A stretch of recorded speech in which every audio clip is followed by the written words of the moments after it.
Students, आज हम CPC के ऑर्डर्स को याद करने की ट्रिक इस वीडियो में पढ़ने जा रहे हैं। देखिए, CPC civil procedure code procedural code है, यानी कि प्रोसीजरल एक्ट है, ये हम सबको पता है। अब ये जो प्रोसीजरल कोड हमारे पास है, इस कोड में दो तरीके से हमारे पास क्या है, प्रोविजंस दिए गए हैं। एक है ऑर्डर के फॉर्म में और एक हमारे पास दिए गए हैं सेक्शंस के फॉर्म में।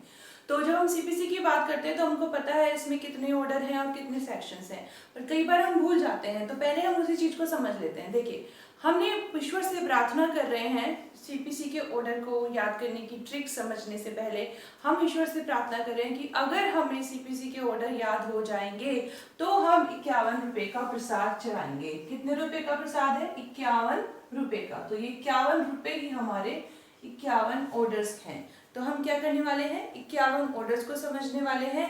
51 क्या प्रसाद चढ़ाएंगे अगर हमें सीपीसी के ऑर्डर्स याद हो जाएंगे तो पहली चीज ये हो गई, हमारे पास 51 ऑर्डर्स हैं।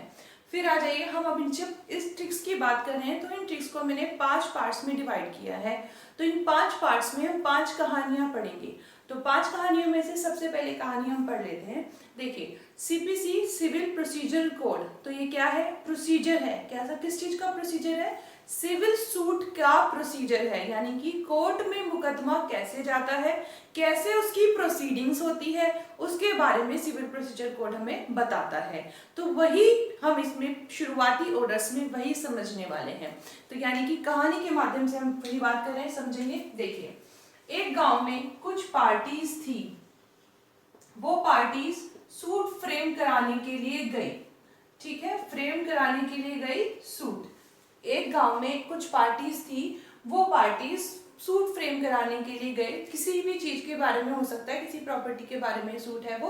अब वो सूट फ्रेम कराने के लिए गए तो जब कुछ पार्टीज तैयार है, कुछ बोल रहे, डर रहे हैं कि जी हमें डर लगता है सामने वाली पार्टी से, तो हम नहीं जा रहे हैं फ्रेम कराने।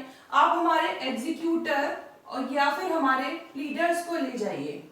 ठीक है, अब एग्जीक्यूटर लीडर्स को लेकर के चले, क्या कराने के लिए? इंस्टीट्यूट फ्रेम कराने के लिए, सूट फ्रेम कराने के लिए। तो हमने क्या कर दिया? इंस्टीट्यूट कर दिया सूट। ठीक है, अब सूट इंस्टीट्यूट हो गया। अब उसके बाद में क्या होगा? कोर्ट क्या करेगी? समन इशू करती है। अब समन इशू होंगे तो ये सारा काम हम किस चीज पे, किस बेस पे कर रहे हैं? प्लीडिंग के बेस पे कर रहे हैं। तो प्लीडिंग में क्या चीजें आएंगी? प्लीडिंग में एक हमारे पास प्लेंट आ जाता है और एक हमारे पास रिटन स्टेटमेंट आ जाता है। अच्छा, जुडिशरी के जो एग्जाम्स होते हैं उन एग्जाम्स में बहुत ज्यादा ऑर्डर आ जाता है। ऑर्डर 8 में क्या है? तो written statement and set off की हम बात कर ले रहे हैं। तो जब प्लेंट कौन दाखिल करता है? प्लेंट दाखिल करता है प्लेंटिफ। ठीक है, यानी कि वादी। अब रिटन स्टेटमेंट कौन? प्रतिवादी, यानी कि डिफेंडेंट दाखिल करता है। अब जो डिफेंडेंट होता है वो देखता है, अच्छा मेरा और इसका तो पहले भी ये झगड़ा चल रहा था, मैं तो सेट ऑफ कराऊंगा। तो written statement and set off दोनों चीजें। मैंने कहा जुडिशरी के एग्जाम में बहुत ज्यादा आ जाता है कि ऑर्डर 8 क्या है। आप काउंट कर लोगे, 1 2 3 4 5 6 7 एंड 8। तो 8 में क्या आया हमारे पास? Written statement and set off. I hope अभी तक आपको समझ आ रहा है। मेरी कहानी सुनिए। कुछ पार्टीज थी, फ्रेम कराने के लिए गई सूट। वहां पे वो कुछ तैयार, कुछ पार्टीज मना कर रही हैं, तो वो हमारे एग्जीक्यूटर्स या प्लीडर्स को ले जाओ। फिर वहां जाकर के इंस्टीट्यूट करा दिया कोर्ट में, सूट इंस्टीट्यूट हो गया। अब कोर्ट क्या करेगी? समन इशू करेगी। किस बेस पे? प्लीडिंग के बेस पे। प्लीडिंग देखेगी, ये बात हम ध्यान रखिएगा जब भी हम बात करते हैं सिविल प्रोसीजर कोड में, सिविल न्यायालय में, जब भी एक जाता है मुकदमा, केस जो आया है हमारे पास, सूट जो आया है, वो अकॉर्डिंग टू दिस ऑर्डर, जहां पर हम बात कर रहे हैं प्लीडिंग की, इसके अकॉर्डिंग है या नहीं, यानी प्लीडिंग ठीक तरीके से फॉर्म फ्रेम की गई है कि नहीं की गई, उसके बेस पे आगे का काम होता है। तो प्लीडिंग बहुत ही बड़ा इंपॉर्टेंट रोल प्ले करता है। तो प्लीडिंग, प्लेंट, रिटन स्टेटमेंट हो गया। अब इतना दाखिल होने के बाद में अब रिटन स्टेटमेंट जब हो जाएंगे तो कोर्ट क्या करेगी? पार्टीज को अपेयर होना पड़ेगा। अब पार्टीज अपेयर होंगी और अपेयर नहीं होंगी तो क्या होगा? उनके कॉन्सिक्वेंसेस भुगतने पड़ेंगे। तो अपेयर और नहीं अपेयर हुए तो कॉन्सिक्वेंसेस आपको भुगतने पड़ेंगे। अब कोर्ट ने ये बोला, या तो अपेयर हो जाओ या नहीं हुए तो कॉन्सिक्वेंसेस। पार्टी जब अपेयर हो गई तो उनको एग्जामिन किया जाएगा। एग्जामिन हो गई पार्टी तो उसके बाद में क्या होगा? उसके बाद में इंस्पेक्शन होगा। ठीक है, फिर अब इंस्पेक्शन होने के बाद में उनसे बोला जाएगा कुछ आप एडमिट करते हो क्या? तो अगर एडमिशन है तो यहाँ पे आ जाएगा। फिर एडमिशन के बाद में बात करते हैं कोई भी डॉक्यूमेंट्स, ये तो एडमिशन हो गए किसी भी पर्टिकुलर फैक्ट के बारे में। कोई भी आप बताइए कोई डॉक्यूमेंट्स आप रिटर्न करना चाहते हैं, पहले प्रोड्यूस, कोई डॉक्यूमेंट प्रोड्यूस होता है या इम्पाउंड होता है या रिटर्न होता है, तो डॉक्यूमेंट से रिलेटेड सारा मैटर यहाँ आ जाएगा। फिर अब इतना मैटर होने के बाद में इशू सेटल होंगे, ठीक है। अब इशू सेटल होगा और उसके बेस पे केस जो है वो क्या लिया जाएगा, केस का जो है कॉग्निजेंस लिया जाएगा, संज्ञान लिया जाएगा, इशू सेटलमेंट होंगे यहाँ पर। अब आप गिन लीजिए कौन से ऑर्डर पे हैं हम। यहाँ 8th थे, ये 9th, 10th, 11th, 12th, 13 and 14। तो इशू ऑफ सेटलमेंट की बात हम कर रहे हैं, तो ये कहाँ पर आ गया हमारे पास 14 ऑफ इशू। तो सेटलमेंट होंगे इशू के। तो इशू, अब इश्यूज कैसे हो सकते हैं हमें पता है, लो भी हो सकते हैं और वो फैक्ट के भी हो सकते हैं। अब आप अच्छा यहाँ तक गिन लीजिए कि कितने आ गए, पता है ना 8th यहाँ तक था, 9, 10, 11, 12, 13, 14, यानी हम 14th ऑर्डर पढ़ चुके। अब इश्यूज हम लोगों ने बोला कि ठीक है इशू सेटल कर लिए, उसके बेस पे हम आगे केस को फाइनल करेंगे। ये हो सकता है कि केस जो है फर्स्ट हियरिंग पे ही डिस्पोज हो जा रहा है कि सब कुछ क्लियर था, सारा मैटर कोर्ट के सामने क्लियर है, तो कोर्ट ने पहली ही हियरिंग पे डिस्पोज कर दिया मैटर को, ठीक है। और अगर नहीं करा फर्स्ट हियरिंग पे तो फिर क्या होगा, फिर कोई विटनेस है क्या आपके पास, आगे आप आगे बताना चाहते हो, ठीक है। विटनेस को लेकर के आइए, विटनेस को समन भेजे जाएंगे। अब जब समन भेज दिए गए विटनेसेस को तो क्या होगा, बोल रहे हैं कि जो एडजर्नमेंट आप करेंगे ना, फाइनल करेंगे केस को, वो आपको कर देना है मैक्सिमम 3 टाइम्स में, 3 बार से ज्यादा। आप ये ध्यान रखिएगा, इंपॉर्टेंट है जुडिशरी एग्जाम पर्पसेस के लिए। तो ये क्या है, एडजर्नमेंट जो है वो 3 टाइम से मैक्सिमम ज्यादा नहीं होना चाहिए। 3 टाइम मैक्सिमम लिमिट है एडजर्नमेंट की, और 3 ही इसके अंदर रूल्स हैं, ये भी ध्यान रखिएगा। 3 टाइम्स एडजर्नमेंट मैक्सिमम टाइम हो सकता है और 3 इसके अंदर रूल्स हैं इस ऑर्डर में। अब आगे बात करें एडजर्नमेंट की। अब हमने विटनेसेस को बुलाया था, तो विटनेसेस जो है वो क्या होंगे, विटनेसेस की हियरिंग होगी, रूल्स हैं हमारे पास एडजर्नमेंट में।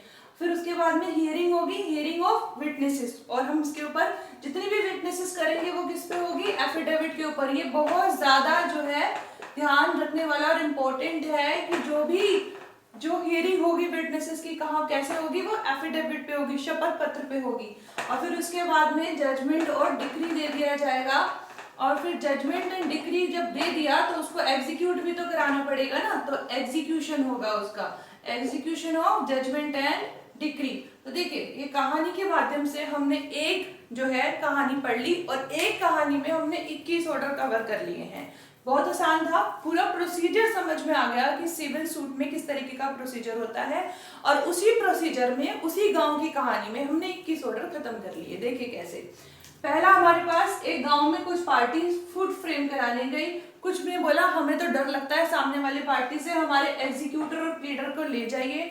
केस इंस्टीट्यूट हो गया, समन इशू होंगे, किसके बेस पे, प्लीडिंग के बेस पे। प्लीडिंग में क्या आता है, प्लेंट, और दूसरा क्या आता है, रिटन स्टेटमेंट। और फिर जब रिटन स्टेटमेंट भी दाखिल हो गया तो अब पार्टी को अपेयर होना पड़ेगा। अब पार्टीज अपेयर होंगी, नहीं अपेयर हुई तो उसके कॉन्सिक्वेंसेस भुगतिए। अब आपको एग्जामिन किया जाएगा, बिना एग्जामिन करे नहीं हम आगे बढ़ेंगे, ठीक है। अब इंस्पेक्शन भी करिए इनका, एग्जामिन के बाद इनका इंस्पेक्शन होगा। अब इंस्पेक्शन के बाद एडमिशन है तो बताइए, एडमिशन के बाद आपको डॉक्यूमेंट लाए हैं तो बताइए, डॉक्यूमेंट भी दिखा दीजिए। डॉक्यूमेंट लाए, ठीक है। अब कोई आप बताइए इश्यूज को सेटलमेंट कर लेते हैं, अब कौन कौन इश्यूज ऑफ फैक्ट है और कौन कौन इश्यूज ऑफ लॉ है, तो ये हमने सेटल कर लिए। अब यहाँ पर फर्स्ट हियरिंग में ऐसा हो सकता है कि केस जो है डिस्पोज हो जाए। एक मिनट, तो एडमिशन हो गया। अब एडमिशन के बाद में बोल रहे हैं कि डॉक्यूमेंट्स लाइए, कोई डॉक्यूमेंट्स भी दिखाएंगे क्या, चलिए डॉक्यूमेंट्स देख लेते हैं। अब इश्यूज है, अब आप इश्यूज को सेटल कर लीजिए, ठीक है। इश्यूज देख लेते हैं कौन कौन से इश्यूज ऑफ फैक्ट है और कौन कौन से इश्यूज ऑफ लॉ है। अब हम बात करते हैं, और ऐसा भी हो सकता है कि फर्स्ट हियरिंग में ही कोर्ट जो है वो क्या कर दे और डिस्पोज कर दे मैटर, क्योंकि सब कुछ क्लियर था। नहीं क्लियर तो विटनेसेस आ जाएंगे। अब विटनेसेस की जो बात करें, जितना भी प्रोसीजर है मैक्सिमम 3 टाइम तक आप उसको एडजर्न कर सकते हैं कोर्ट को। बहुत हम फिल्मों में देखते हैं कि कोर्ट इज एडजर्न, तो court can be adjourn for maximum for 3 times, ठीक है। अब आ जाइए नेक्स्ट, उसमें बोल रहे हैं कि हियरिंग, अगर हमने बोला कि ठीक है एडजर्नमेंट हो रहा है, अब हमने बोला कि एडजर्नमेंट मैक्सिमम 3 टाइम। अब आगे बोलते हैं कि जो विटनेसेस थे उनकी हियरिंग करानी है, तो ठीक है उनकी हियरिंग हो जाएगी। हियरिंग किस पे होगी? हियरिंग होगी एफिडेविट पे। तो ऑर्डर 19 आ गया हमारे पास। अब हमने बात करी जजमेंट और डिक्री दे देंगे सारा प्रोसीजर खत्म करके। अब जजमेंट डिक्री कर दे तो दिया है भाई, उसको एग्जीक्यूट भी करा दीजिए। तो ये हो गया हमारे पास 21 ऑर्डर। तो हमने 51 ऑर्डर में से यानी 51 रुपए के प्रसाद में से 21 रुपए का प्रसाद जो है वो वसूल कर लिया, यानी कि 21 ऑर्डर हमने पढ़ लिए। ये हमारी पहली कहानी थी। देखिए, आपको शायद एक बार समझ सुनने में सारी चीजें याद ना हो तो आप चिंता की कोई बात नहीं, या तो आप वीडियो 2-3 बार देख लीजिएगा, आपको रट जाएंगी। अदरवाइज ये जितना भी मैटर हम बोल रहे हैं ये सारा मैटर मैं आपको जो है फेसबुक पेज पे एज इट इज टाइप करके वहां पर जो है अपलोड कर दूंगी, आप वहां से भी इसको ले सकते हैं। तो अब हम आगे अपनी दूसरी कहानी की तरफ पढ़ते हैं, जो कि 21 ऑर्डर के बाद यानी कि 22वें ऑर्डर से शुरू होगी। रूल्स हैं हमारे पास एडजर्नमेंट में। फिर उसके बाद में हियरिंग होगी, हियरिंग ऑफ विटनेसेस, और हम इसके ऊपर जितनी भी विटनेसेस करेंगे वो किस पे होगी? एफिडेविट के ऊपर। ये बहुत ज्यादा जो है ध्यान रखने वाला और इम्पोर्टेंट है कि जो हियरिंग होगी विटनेसेस की कहाँ कैसे होगी? वो एफिडेविट पे होगी, शपथ पत्र पे होगी। और फिर उसके बाद में जजमेंट और डिक्री दे दिया जाएगा, और फिर जजमेंट एंड डिक्री जब दे दिया तो उसको एग्जीक्यूट भी तो कराना पड़ेगा ना, तो एग्जीक्यूशन होगा उसका, execution of judgment and decree. तो देखिए, ये कहानी के माध्यम से हमने एक जो है कहानी पढ़ ली, और एक कहानी में हमने 21 ऑर्डर कवर कर लिए हैं। बहुत आसान था, पूरा प्रोसीजर समझ में आ गया कि सिविल सूट में किस तरीके का प्रोसीजर होता है, और उसी प्रोसीजर में उसी गांव की कहानी में हमने 21 ऑर्डर खत्म कर लिए। देखिए कैसे। पहला, हमारे पास एक गांव में कुछ पार्टी फूड फ्रेम कराने गई।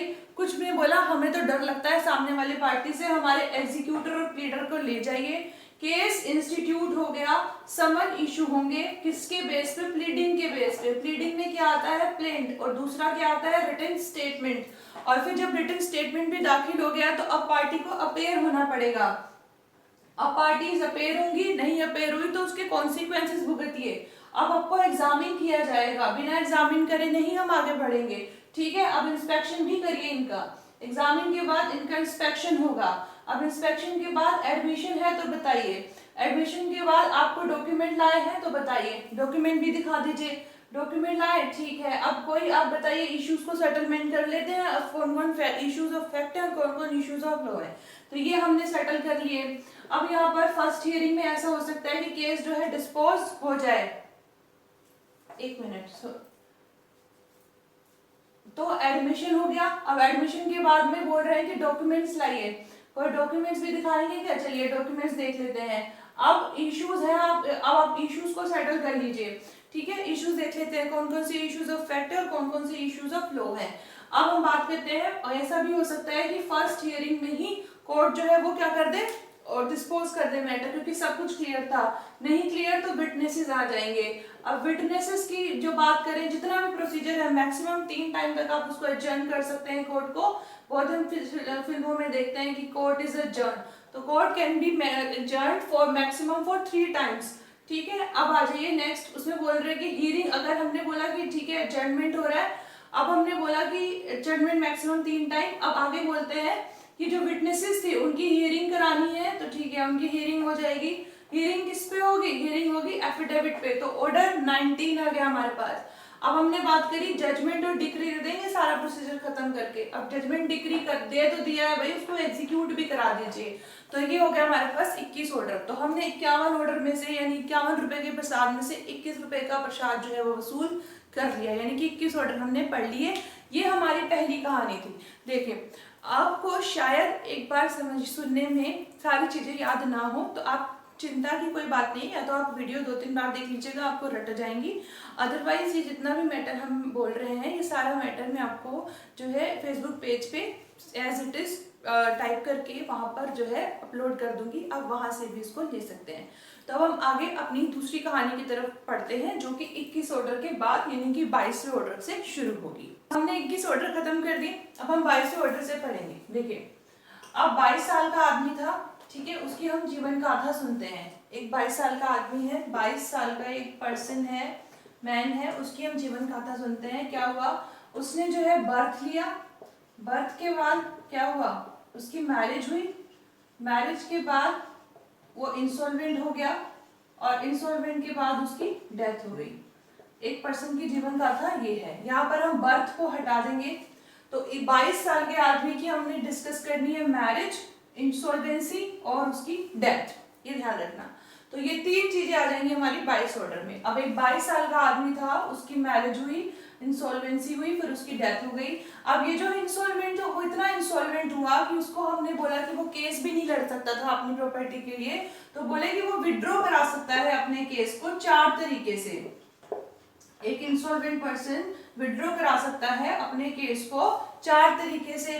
वो इतना इंसॉल्वेंट था कि कोर्ट की फीस भी नहीं दे सकता था, जो कि 5 रुपए थी, और इतना इंसॉल्वेंट था कि सिक्योरिटी ऑफ कॉस्ट भी नहीं दे सकता था, जो कि 2 रुपए थी। और उसको हमने बोला कोई असिस्टेंट चाहिए तो कमीशन भी इशू करा देंगे हम।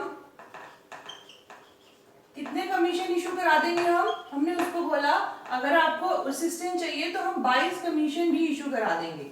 ठीक है, अब हमारे पास ऑर्डर नंबर 22 है, ठीक है, कि जिसमें हमने मैरिज, इंसॉल्वेंसी और डेथ पढ़ ली। 23 है जिसमें विड्रॉल ऑफ केस पढ़ा, विड्रॉल ऑफ सूट पढ़ा। कितने तरीके से? 4 वेज। यहाँ पर 4 वेज का मतलब है इसके अंदर 4 रूल्स हैं, ये ध्यान रखिएगा। फिर कोर्ट फी पढ़ रहे हैं हम, जिसके अंदर 5 रूल हैं। और हम पढ़ रहे हैं सिक्योरिटी ऑफ कॉस्ट, जिसके अंदर 2 रूल्स हैं। फिर उसके हमने बात पढ़े कमीशन की बात करें, जिसके अंदर 22 रूल्स हैं।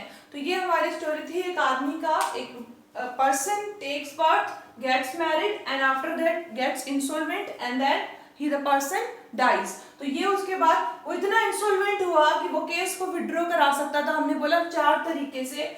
कोर्ट फीस भी नहीं पे कर सकता था, जो कि सिर्फ 5 रुपए थी, और सिक्योरिटी ऑफ कॉस्ट भी नहीं दे सकता था, जो कि 2 रुपए थी। हमने बोला कोई और असिस्टेंट चाहिए तो बता दो, 22 कमीशन भी इशू करा देंगे। तो 22 रूल्स हैं, जो कि 26 कमीशन है। ठीक है, तो ये हमने पढ़ लिया अपना 22 रूल्स हैं, जिसमें कि कमीशन आता है 26 में, इस तरीके से। तो ये हमारी दूसरी कहानी कंप्लीट हो गई। अब हम आगे 27 ऑर्डर से पढ़ते हैं, 27 से। देखिए, ऐसा हमेशा क्यों हो कि एक ही कॉमन मैन है, क्या वही केस इशू केस फाइल कर सकता है और क्या उसी के अगेंस्ट केस फाइल हो सकता है? नहीं, ऐसा जरूरी नहीं है। यहाँ पर बोल रहे हैं कि पब्लिक ऑफिशियल, पब्लिक अथॉरिटी, अगर कोई पर्सन अपनी अथॉरिटी में, यानी कि एक पर्टिकुलर पोजीशन पे या जो भी उसकी कैपेसिटी है उसके अंदर कोई काम करता है, तो उसके अगेंस्ट भी केस जो है फाइल हो सकता है, और वो भी किसी के और के अगेंस्ट केस फाइल कर सकता है। तो ऑर्डर 27 ये हो गया। फिर आता है 27 साल का होकर भी ए जो है वो क्या करता है? कॉन्स्टिट्यूशन इंटरप्रेट नहीं करता, तो उसके अगेंस्ट भी केस जो है फाइल होता है। आप बस सुनिएगा मेरी बात को। पब्लिक ऑफिशियल के बाद आ जाता है 27 साल का होकर भी एक कॉन्स्टिट्यूशन इंटरप्रेट नहीं कर सकता, तो उसके अगेंस्ट भी केस फाइल होगा। फिर बात कर रहे हैं कि 28 साल का अगर कोई पर्सन है जो कि एयरफोर्स में है, या फिर जो कोई पर्सन जो है आर्मी में है या फिर नेवी में है, तो उसके अगेंस्ट भी केस फाइल होगा और वो भी केस फाइल करेगा। 29 साल की कॉर्पोरेशन जो है उसके अगेंस्ट भी कोई केस फाइल होगा। और 30 साल की छोटी फर्म है तो उसके अगेंस्ट भी केस फाइल होगा। फिर आ जाइए, इसके अलावा ट्रस्टीज और एडमिनिस्ट्रेटर्स, इनको भी हम नहीं छोड़ेंगे। ट्रस्टीज और एडमिनिस्ट्रेटर्स को भी हम नहीं छोड़ेंगे, अगर भले ही वो माइनर हो या फिर वो अनसाउंडनेस ऑफ माइंड वाले क्यों ना हो, हम उसे भी नहीं छोड़ेंगे। कोई इंडिजेंट पर्सन है तो उसको 33 चांसेस मिलेंगे। अगर कोई इंडिजेंट पर्सन है तो उसको 33 चांस मिलेंगे। और अगर कोई इमूवेबल प्रॉपर्टी है जो कि मोर्टगेज वाली है, उसको भी 34 साल लगेंगे। तो ये हमारी अगली कहानी हुई।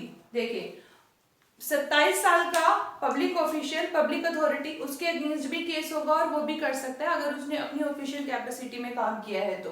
27 साल का होकर भी ए कॉन्स्टिट्यूशन, तो ये क्या है 27 में जो ऑर्डर 27 में अमेंडमेंट हुआ 27A, तो उसकी बात करें कि कॉन्स्टिट्यूशन इंटरप्रिटेशन के बारे में है वो। 27 साल का ए होकर भी ए कॉन्स्टिट्यूशन क्या करता है, इंटरप्रेट नहीं कर सकता, तो उसके अगेंस्ट भी केस, यानी कि 27A में हम क्या पढ़ेंगे, कॉन्स्टिट्यूशन इंटरप्रिटेशन। फिर 28 साल का एयरफोर्स, आर्मी और नेवी भी केस फाइल कर सकते हैं और उनके अगेंस्ट भी हो सकता है। तो 28 ऑर्डर में एयरफोर्स, आर्मी, नेवी ऑफिसर, इनसे रिलेटेड कैसे केस फाइल होंगे, इनके अगेंस्ट कैसे केस फाइल होंगे, वो डील किया है। फिर 29 साल की कॉर्पोरेशन, यानी कि कॉर्पोरेशन से रिलेटेड केसेस यहाँ पर। 30 साल की छोटी फर्म, तो स्मॉल फर्म से उनसे रिलेटेड। फिर ट्रस्टीज, एडमिनिस्ट्रेटर्स, एग्जीक्यूटर्स, इनको भी हम नहीं छोड़ेंगे, और भले ही वो माइनर या अनसाउंडनेस ऑफ माइंड वाले पर्सन क्यों ना हो। तो 31, 32। फिर इंडिजेंट है तो 33 चांस मिलेंगे, तो 33 में ऑर्डर 33 में इंडिजेंट पर्सन है। फिर इमूवेबल प्रॉपर्टी अगर मोर्टगेज वाली है तो मोर्टगेज इमूवेबल प्रॉपर्टी किसमें आ जाएगी, 34 में, उसको 34 साल लगेंगे। तो ये हमारी तीसरी कहानी हो गई। मैंने बोला आप इसको सुनिएगा 2-3 बार, आपको याद हो जाएगी, अदरवाइज आपको फेसबुक पेज पे ये मिल जाएगी। तो ये हमारी हो गई तीसरी कहानी। अब हम चौथी कहानी की तरफ पढ़ते हैं। मैंने पढ़ा था जो इमूवेबल प्रॉपर्टी है मोर्टगेज वाली, उसको 34 साल लगेंगे, तो यानी कि हम 34 ऑर्डर खत्म कर लिए। अब हम 35 ऑर्डर पे हैं, तो उसमें बोल रहे हैं कि 35 और 5 का झगड़ा है, 6 का झगड़ा है, तो इंटरप्रीटर ले लेते हैं, इंटरप्रीटर ले लेते हैं। तो यानी कि ऑर्डर नंबर 35 और रूल इसके अंदर हुए 6, तो 35 और 6 का झगड़ा है तो इंटरप्रीटर ले लेते हैं। और कोई इसके बाद बात करेंगे हम क्या, 35 और 6 का झगड़ा है तो इंटरप्रेटर ले लेते हैं। और कोई स्पेशल केस हो तो बताना, और कोई स्पेशल केस हो तो बताना। नेगोशिएबल इंस्ट्रूमेंट को भी हम साथ साथ निपटा लेंगे, नेगोशिएबल इंस्ट्रूमेंट को भी साथ साथ निपटा लेंगे। तो साथ साथ निपटाने का क्या मतलब हुआ, 35, 36 और 37, तो 7 ये वाला 7 और 7 इसके अंदर क्या है, रूल्स हैं, तो साथ साथ निपटा लेंगे नेगोशिएबल इंस्ट्रूमेंट का केस। फिर उसके बाद में आ जाएगा इतना 35 और 6 का झगड़ा है तो इंटरप्रेटर ले लेते हैं, कोई और स्पेशल केस हो तो बताना, नेगोशिएबल इंस्ट्रूमेंट को भी निपटा लेंगे साथ साथ। अगर नहीं मानोगे तो तुम्हारी 38 बीघा जमीन पर जाकर उसको अटैच कर लेंगे, और तब भी नहीं मानोगे तो 13 नंबर की बिल्डिंग पर जाकर तुम्हें अरेस्ट कर लेंगे। क्या क्या बोल रहे हैं यहाँ पे, अरेस्ट और अटैचमेंट। तो नहीं मानोगे तो 38 नंबर की तुम्हारी 38 बीघा जमीन को अटैच कर लेंगे, और तब भी नहीं मानोगे तो 13 नंबर की बिल्डिंग पे जाके अरेस्ट कर लेंगे। 38 ऑर्डर अटैचमेंट और अरेस्ट की बात करता है, और 13 इसके अंदर रूल्स हो गए। फिर तो इंटरलोकेटरी ऑर्डर ले लेते हैं, क्या ले लेते हैं, इंटरलोकेटरी ऑर्डर ले लेते हैं, ठीक है। चलो अगर टेम्परेरी लीव चाहिए तो इंटरलोकेटरी ऑर्डर ले लेते हैं। वैसे हमने 40 साल के अडल्ट के लिए 40 साल के अडल्ट के लिए 5 रिसीवर भी रखे हैं। ये देखिए हम किसी को समझा रहे हैं कोर्ट की प्रोसीडिंग, 35 और 6 का झगड़ा है तो इंटरप्रेटर ले लेते हैं, कोई और स्पेशल केस हो तो बताना, नेगोशिएबल इंस्ट्रूमेंट को भी साथ साथ सोल्व कर देंगे, नहीं मानोगे तो 38 बीघा जमीन को जाके तुम्हारी अटैच कर देंगे, फिर भी नहीं माने तो 13 नंबर की बिल्डिंग पे जाके तुमको अरेस्ट कर लेंगे। चलो अगर टेम्पररी रिलीफ चाहिए तो इंटरलोकेटरी ऑर्डर ले लेते हैं। वैसे हमने 40 साल के अडल्ट के लिए 5 रिसीवर भी रखे हैं। तो ये हमारी कहानी हो गई, कहानी नंबर 4। अब next and the last one is कहानी नंबर 5, जो कि जनरली हम जो है सीपीसी में पढ़ते नहीं है या उसे छोड़ देते हैं, जिसमें अपील की बात हो रही है, तो वो हम अब इसमें पढ़ेंगे अपनी नेक्स्ट कहानी में। अभी हमें पता चल गया हमने 40 ऑर्डर कवर कर लिए, हमारे पास 11 ऑर्डर बचे हैं, तो अब हम 11 ऑर्डर को भी इसमें कंप्लीट करेंगे।